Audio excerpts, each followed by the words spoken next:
So let me offer some spontaneous written remarks.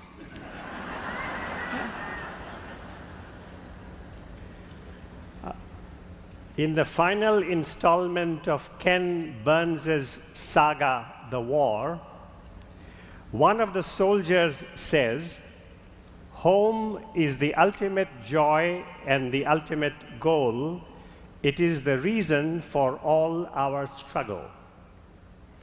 Let us remember this universal feeling for home as we recall that the Dalai Lama has not been able to go home for 48 years.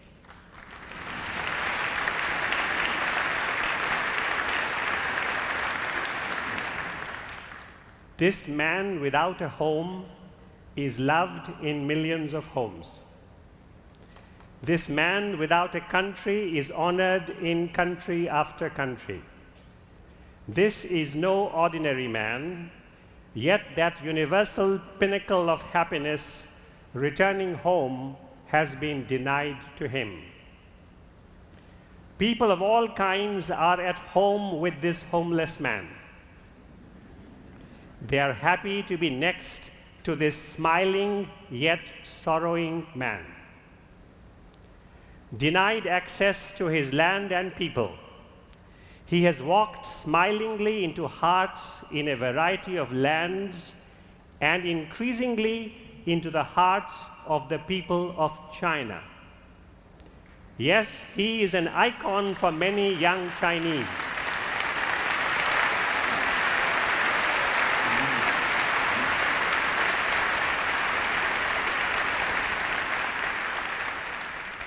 Even as we love, honor, and praise him, let us never forget the longing in his heart, in the hearts of all Tibetans, and in the hearts of so many all over the world who are not free to go home.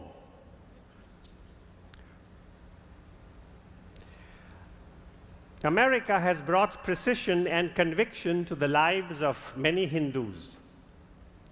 In India, Hinduism comes to you from the atmosphere. In America, it has to be articulated. In India, you assume you're a Hindu. In America, you ask yourself why you are a Hindu, and you share your reasons with others.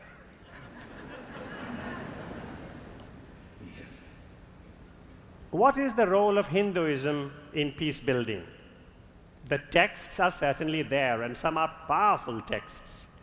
As an example, let me recall Tulsi Das's verse from the Ramayana, Ravan Rathi Virat Raghuvira, which may be translated as, freely, the demon in his armed chariot versus Rama on his feet.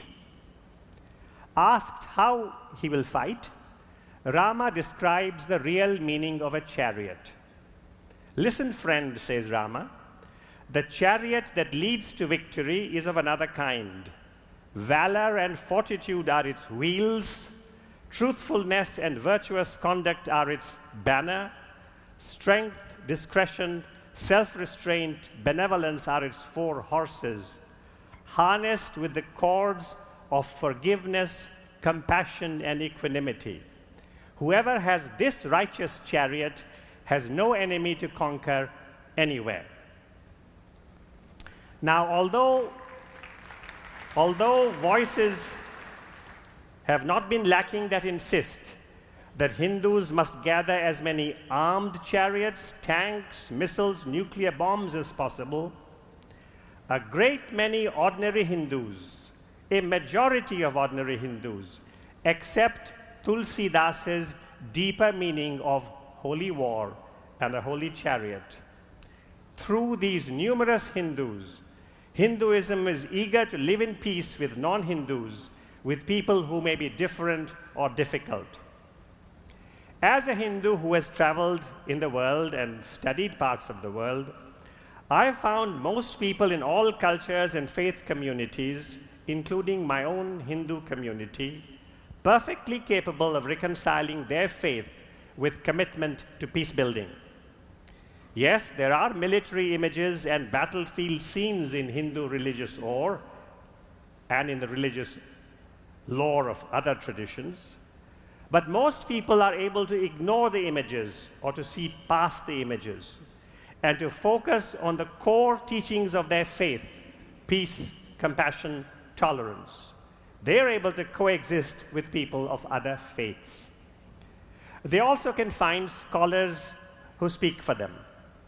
Here I would like to refer to my wonderful and brilliant brother Ramchandra Gandhi, one of modern Hinduism's finest philosophers, who died quite suddenly last June in New Delhi, 4 days after his 70th birthday. Troubled by angry Hindu voices demanding triumph by means of destruction, he wrote a book called Sita's Kitchen that offered Hindu and Buddhist perspectives on peace building. Now, as most here know, Sita is Rama's spirited and noble wife in the Ramayana. When in December 1992, Hindu crowds brought down with hammers and axes a 16th century Muslim mosque in the city of Ayodhya, they also demolished the adjoining structure sacred to Hindus called Sita's Kitchen. Hence the title of my brother Ramchandra's book, which showed that when you set out to destroy what you dislike, you also destroy what you love.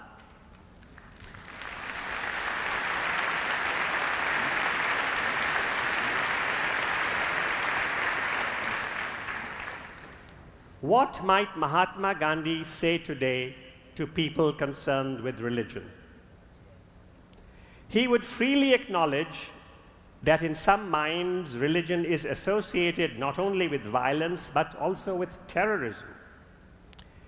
20 years before he was killed, he said he preferred the phrase, "truth is God," to the phrase, "God is truth." Because while many had been killed in the name of God or religion, not so many had been killed in the name of truth.